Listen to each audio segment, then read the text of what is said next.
Historia, libros y banderas, el podcast de agricultura sobre nuestro pasado, política, textos y propuestas para conocer y comprender los grandes cambios que vive Chile y el mundo. El historiador y académico Alejandro San Francisco, junto a un invitado, con una relajada pero profunda conversación, analizarán los cambios que vive hoy nuestra sociedad. Historia, libros y banderas, con el historiador y académico Alejandro San Francisco. En CMPC llevamos un largo camino fortaleciendo nuestro trabajo, lo que nos ha permitido desarrollar distintas iniciativas junto a comunidades, por ejemplo, con la recuperación de un árbol extinto o el restablecimiento de agua potable en zonas rurales, la conexión del turismo y cultura a través de una sola ruta, o también el desarrollo de envases reciclables y amigables con el medio ambiente. Son esos y otros desafíos los que hoy nos permiten creer en el valor de las soluciones inspiradas en la naturaleza. CMPC, creando valor natural. Conoce más en cmpc.com. Hola, ¿cómo están? Qué gusto verlos nuevamente. Soy Alejandro San Francisco y estamos en Historia, Libros y Banderas. Hoy tenemos invitado a Gonzalo Arenas, gran amigo, abogado, que además es doctor en Historia por la Universidad Autónoma de Madrid. Gonzalo es director de la Escuela de Derecho de la Universidad San Sebastián y también es director del Magíster en Pensamiento Político de la misma Casa de Estudios en el Instituto de Historia. Hoy lo hemos invitado a conversar sobre su libro La Memoria Portaliana, que fue publicado por Editorial Historia Chilena durante el 2017. Muchas gracias, Gonzalo, por acompañarnos. ¿Cómo estás? Muchas gracias por la invitación, pues feliz de poder hablar de este libro. Primero cuéntanos cómo surgió Memoria Portaliana y entiendo por lo que dicen los agradecimientos que fue fruto de una tesis de magíster en la Universidad de los Andes. Sí, bueno, Portales siempre ha sido un personaje que me ha cautivado mucho, porque creo que representa muchas cosas de lo que es nuestra historia política. Y a propósito, efectivamente, del magíster en historia que hice en la Universidad de los Andes, me propuse estudiar la figura a fondo. Siempre uno lo había leído en partes, nunca con una dedicación fuerte. Y bueno, lo hice en el magíster y bueno, y después la continuación de ese libro la hice después en el doctorado. Te quería preguntar por qué ir a Portales, pues de repente cuando uno escucha Portales uno dice esto ya está sobretrabajado, se ha dicho todo sobre Portales. Por otro lado, los historiadores parece que tienen una especie de fascinación, tanto los partidarios como los que tienen una animadversión, tienen que pasar por Portales. Y tú, por el contrario, dices, no, aquí falta mucho por escarbar y le dedicas tiempo y dices, voy de nuevo a Portales. Sí, lo que pasa es que yo, más que estudiar a lo que fue la vida de Portales y lo que hizo Portales, que, bueno, efectivamente está muy bien estudiado, mi trabajo es lo que viene después de Portales, a propósito de Portales. Yo lo que trato de construir es cómo Portales ha sido interpretado, ha sido tomado, ha sido ejecutado por distintos actores políticos durante todo el siglo XIX y XX, y por eso una de mis tesis es que lo portaliano es más que memoria incluso, es una tradición política que ha marcado nuestros 2 siglos de historia, y por eso es importante estudiar no solo Portales, sino que lo que yo hago es lo que viene después de Portales y la influencia que tuvo. Encina, por ejemplo, Francisco Antonio Encina, en su Historia de Chile, dice que Portales, lo que hizo en vida, tiene una importancia menor al lado de lo que hizo después de muerto, porque en el fondo... ¿Y a ti lo que te interesa es el después de muerto? El después de muertos, la influencia, la forma en que ha guiado nuestra tradición republicana, porque el republicanismo chileno se inserta con la tradición política portaliana, así que yo creo que es un personaje muy actual, y por eso uno siempre vuelve a Portales, no tanto para ver lo que hizo o no hizo, sino que para buscar respuestas a desafíos presentes en ese periodo de la historia que fue el periodo de la organización de Chile. En tu libro ocupas el concepto lugar de memoria, que es del francés Pierre Nora. ¿Qué significa y por qué tiene que ver con el tema que estamos hablando? Sí, a mí me gustó mucho el concepto de Pierre Nora, porque en el fondo refleja esos personajes que son más que personajes históricos, son un verdadero símbolo que tiene la capacidad además de ir adecuándose a las necesidades del tiempo en la historia. Son un reflejo, más que un reflejo de lo que ellos fueron, son un reflejo de lo que la gente busca en un determinado momento. Y por eso Portales ha sido o ha sido defendido o ha sido enarbolado por gente de derecha, por gente de centro, por gente de izquierda, incluso el Partido Comunista en algún momento, ¿cierto?, ha tenido muy buenas referencias sobre Portales. O sea, es un personaje que comprende un todo, y esos son más o menos los lugares de memoria, que es además un todo contingente, es decir, que no está petrificado, sino que es un personaje o un símbolo viviente porque se va reactualizando y reinterpretando a sí mismo, y esa es la gracia de que sea un lugar de memoria. Y ese concepto Pierre Nora lo trabajó muy bien, bueno, a propósito de muchas tradiciones históricas, pero sobre todo el que yo leí y más me gustó sobre la figura de Charles de Gaulle. Te quería preguntar a propósito de Gaulle, porque hay otra idea de Nora que es bien interesante, que dice que hay personajes que le ganaron a la historia, que ese sería el caso del general de Gaulle. ¿Tú afirmas que ese podría ser el caso de Diego Portales en Chile?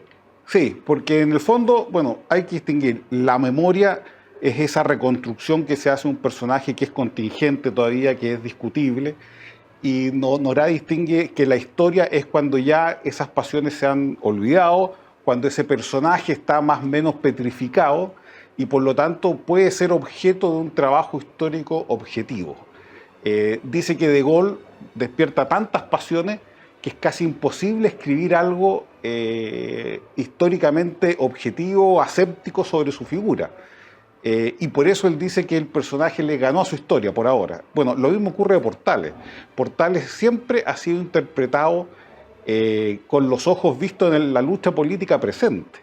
De hecho, por ejemplo, todo el revisionismo sobre la figura de Portales y más crítico surge después del gobierno militar, que en el fondo es una crítica más que a Portales, es una crítica a la utilización política que hizo el régimen militar de la figura de Portales. O sea, ¿te refieres a esa discusión Villalobos, Bravo Lira de 88-89? Así es. Entonces, todo en Portales siempre refleja una discusión presente. Y eso es lo que lo hace un sujeto que todavía no permite tener sobre él un trabajo histórico objetivo. Y por eso yo no pretendo hacer un trabajo de él, sino que al contrario, de esa vida que tiene todavía en el presente esa figura de Portales. Hay una noción que al menos como lo conocía yo, tú manifiestas un contraste. Existía la idea de que después de Portales como que se produce un vacío respecto de su figura, como que el funeral fue con mucho reconocimiento, con discursos y obras oratorias sagradas muy profundas, pero que después se produce como un silenciamiento. Tú, por el contrario, sostienes que eso nunca ocurrió. ¿Qué pasa inmediatamente después de la muerte de Portales respecto de esa memoria entre 1837, el asesinato, y 1845, por ejemplo? Sí, eso es interesante porque en el fondo aquí cuando hablamos de memoria portaliana o tradición portaliana, no estamos hablando de una verdad histórica objetiva, sino que estamos hablando de cómo los personajes lo fueron interpretando en el tiempo. Y siempre los personajes tienen un grado de utilización oportunista. Lo que ocurrió con Portales es que después del asesinato, los políticos más conservadores o quizás menos conservadores querían volver a una situación más de conciliación, de mejor convivencia entre conservadores y liberales. Querían dejar un poco este gobierno tan firme de Portales y ser un gobierno más suave. Y en eso la figura de Portales, por supuesto, era un poco incómoda, así que no servía políticamente para cierto momento. Pero después, en la primera reelección de Bulnes, del presidente Bulnes en 1845, hubo como un resurgir liberal. Acuérdate que en 1844 surgió Sociabilidad Chilena y de ahí de todo un movimiento, ¿no es cierto?, de rearticulación de las fuerzas liberales, y ahí los conservadores se vuelven a acordar de Portales, que en el fondo era el emblema del orden, etc. Entonces viene un uso político de Portales que no se da en obras históricas, porque todos dicen que hubo un silencio hasta la primera obra histórica de Vicuña Maquena en 1863. Pero antes de eso, si uno revisa las actas del Congreso, los periódicos, etcétera, hay una lucha por la figura de Portales, por apropiarla, en el sentido de que es el gran símbolo del orden, de la estabilidad y del progreso de Chile, que es importante. Así que, más que un silencio, hay una configuración de memoria por parte de los políticos, del debate político de la figura de Portales, que después recoge Vicuña Maquena en 1863. En tu visión, esa sería la primera etapa o el primer momento de memoria portaliana. El segundo momento estaría en la segunda mitad del gobierno de Bulnes, 1845, 1851, y en los primeros años del gobierno de Montt, hasta 1855 aproximadamente. ¿Cuáles son las claves de ese segundo momento? Sí, ese segundo momento surge por esta nueva amenaza liberal.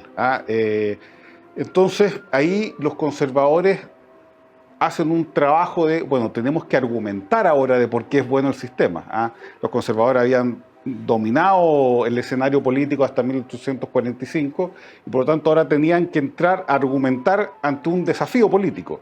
Y ahí viene esta reconstrucción de la figura de Portales, que por supuesto se utiliza políticamente, o sea, para ciertas batallas puntuales. Y aquí se da, ¿no es cierto?, este resurgir portaliano nuevamente, y que después pasa una tercera fase, que es ya en el gobierno de Montt y Varas, que tiene la gracia del gobierno de Montt y Varas, que fue el que estableció como tradición la figura de Portales, como una tradición política. Antes era una memoria, aquí se estableció como una tradición. Por eso cuando uno habla de una tradición política portaliana, no es algo de autoría exclusiva de Portales, sino que es lo que hizo Portales interpretado por la acción de gobierno de Montt y de Antonio Varas y reinterpretado por la acción de, bueno, grandes historiadores como Vicuña Maquena, que habíamos mencionado, después vino, bueno, Alberto Edward, Francisco Antonio Encina, etc. O sea, es una construcción colectiva que se va desarrollando en el tiempo y por lo tanto siempre está evolucionando. Estamos hablando con Gonzalo Arenas sobre su libro La memoria portaliana. Gonzalo es director del programa del Magíster en Pensamiento Político de la Universidad San Sebastián. Gonzalo, te quería preguntar ahora por el tercer momento, que es bien interesante porque se da a finales del gobierno de Manuel Montt, y quiero destacar dos particularidades, si te puedes referir a ellas. Primero, cuando surgen los partidos políticos en Chile de manera más formal por la cuestión del Sacristán, y en segundo lugar, tú hablas de una guerra de monumentos que tienen a Diego Portales como parte del centro de ese conflicto. Sí, ahí hay que recordar que, bueno, toda la historiografía tradicional siempre ha dicho que en ese momento, en 1857, surge el sistema de partidos políticos en Chile con la división del Partido Conservador, el Partido Conservador más confesional y el Partido Nacional o monbarista. Y esto tuvo importancia porque en ese contexto de división de los conservadores, ambos bandos comienzan a pelearse quién es el heredero real de la figura de Portales. Entonces, para muchos viene una interpretación en los nacionales y monbaristas de tener a Portales como quizá el símbolo de una confluencia liberal conservadora. Para los conservadores más teológicos o más confesionales viene la figura de Portales, ¿no es cierto?, como un hombre casi religioso, cosa que no lo era, pero sí un hombre que defendía los principios de la iglesia, etc. O sea, cada uno lo va interpretando a su manera.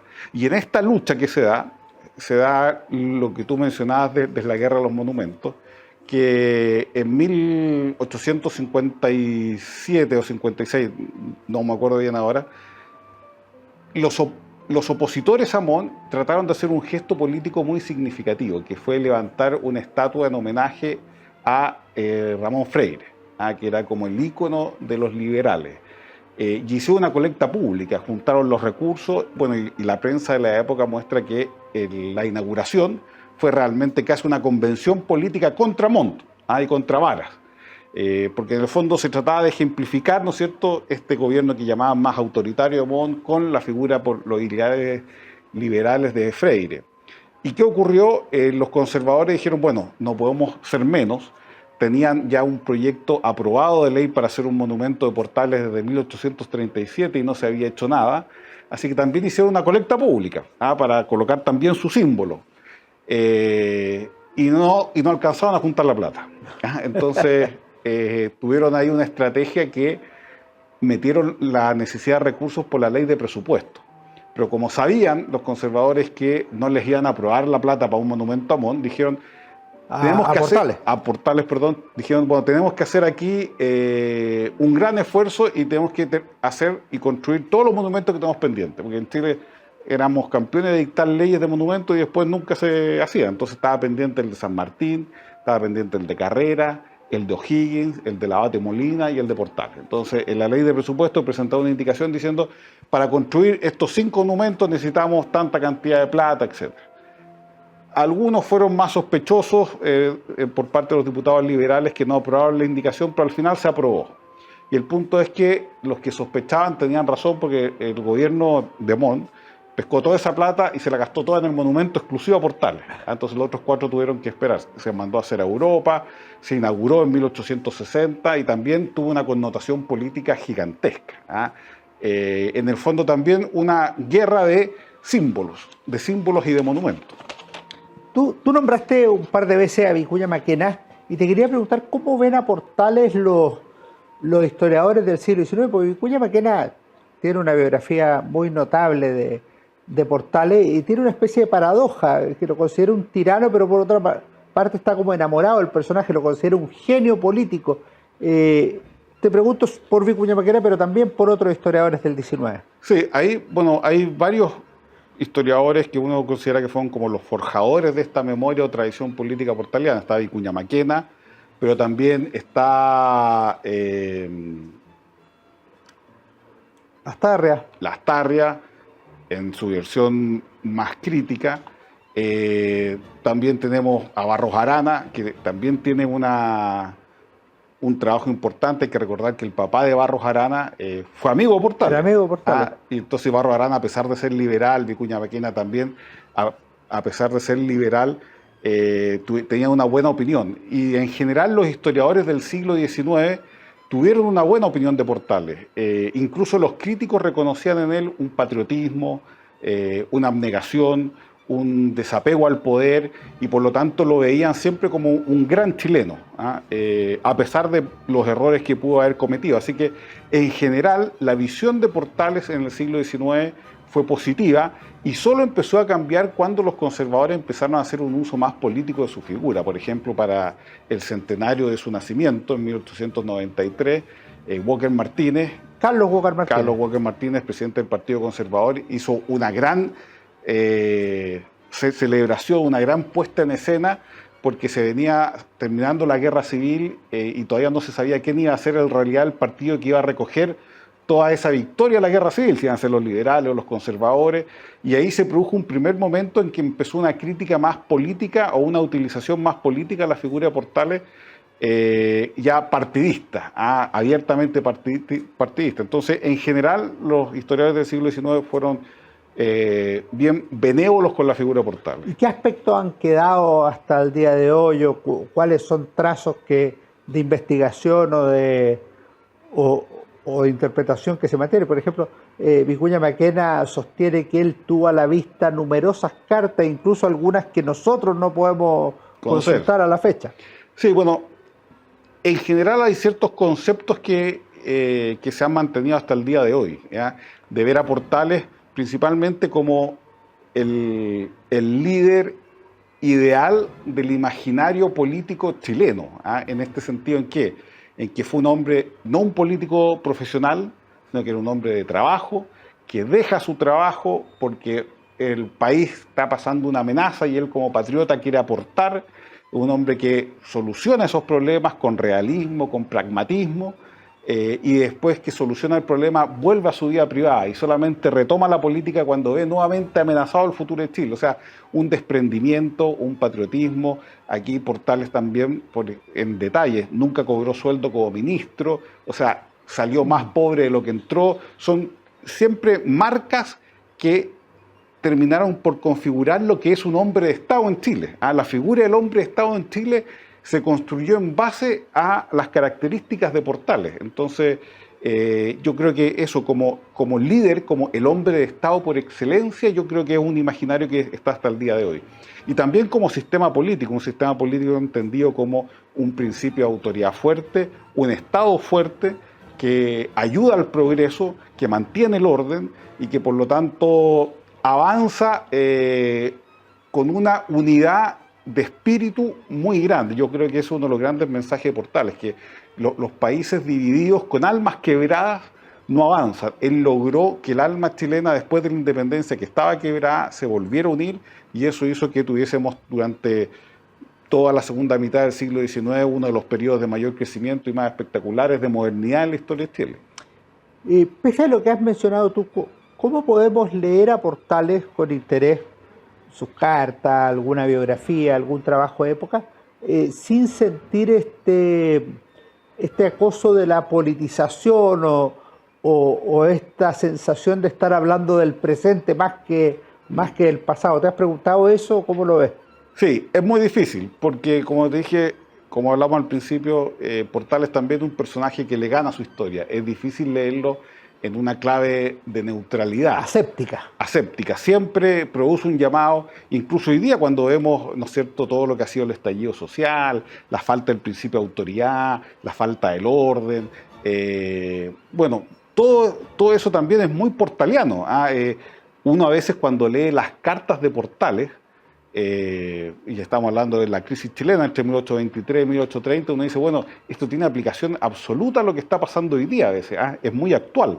Así que siempre va a ser difícil. Ahora, uno siempre tiene que tener una lectura crítica de todas esas obras que hay sobre Portales, pero todavía hay un trabajo histórico por hacer que falta para llegar a ese personaje que se consolide como figura ya histórica, científica, y que yo creo que sería una pérdida que lo fuera. Sería una pérdida porque dejaría de inspirar y dejaría de ser polémico y por lo tanto dejaría de estar vigente. De hecho te quiero preguntar sobre eso, porque tus investigaciones que han continuado sobre Portales son, como tú mismo dices, no sobre Portales, sino sobre Portales después de Portales.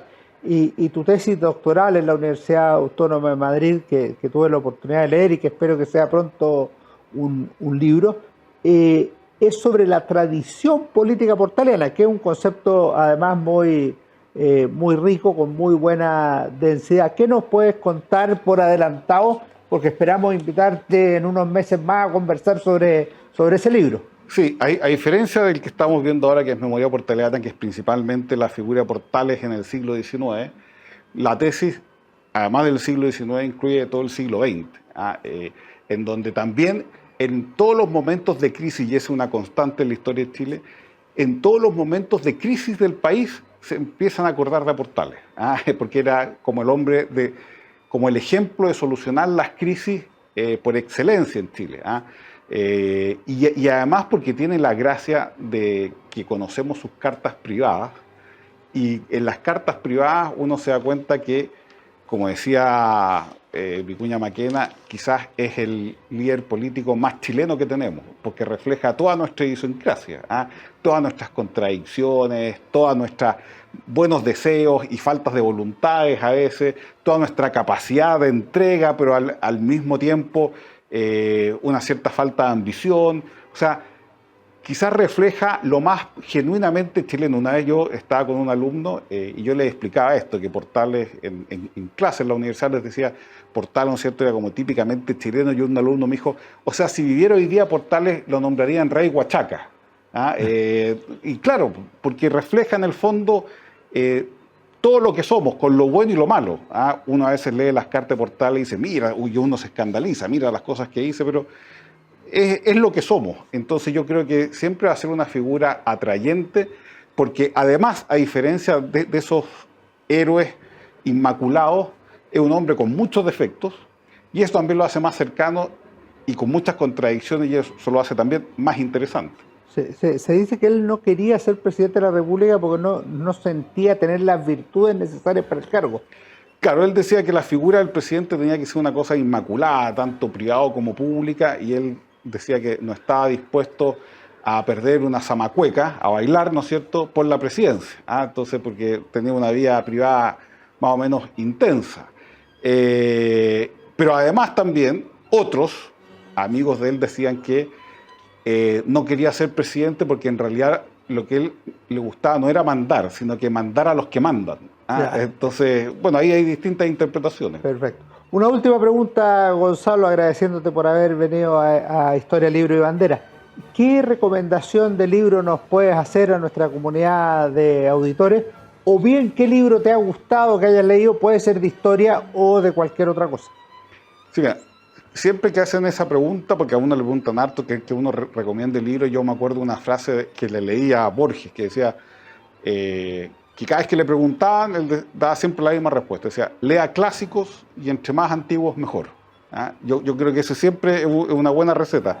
Pero de libros puntuales, hay uno que terminé hace poco, que me parece fantástico, porque en el fondo es un buen ejemplo de cómo la democracia liberal puede ser destruida por el populismo y la demagogia, que es un autor italiano, Antonio Scurati, que escribió M, que es El hijo del siglo, y el otro es El hombre de la providencia. Son 2 tomos sobre una biografía novelada de Mussolini. Sí, gran libro. Claro, que le faltan 2 tomos más, porque van a ser 4. Pero es lo más entretenido que hay, se lee con una rapidez, y como te digo, está tan inteligentemente bien escrito que uno entiende cómo las democracias se carcomen por el populismo y la violencia, que es un poco lo que podemos ver hoy día. Y que fue lo que hizo Mussolini en 1922. Y que fue lo que hizo Mussolini. Y otro libro también muy bueno a propósito de la discusión que está hoy día en Chile sobre qué es democracia, cómo aumentar la democracia. Hay un libro muy bueno de Giovanni Sartori que se llama ¿Qué es la democracia? Que también puede servir mucho para saber qué es, cuando discutimos sobre más democracia, qué es realmente la democracia, y evitar esas trampas a veces que nos muestran cosas que supuestamente avanzan a una profundización de la democracia, pero que en realidad atentan contra la esencia misma de esa democracia. Muchas gracias, Gonzalo, por habernos acompañado. Muchas gracias por la invitación. Nos vemos en nuestro próximo programa Historia, Libro y Banderas. Que estén muy bien.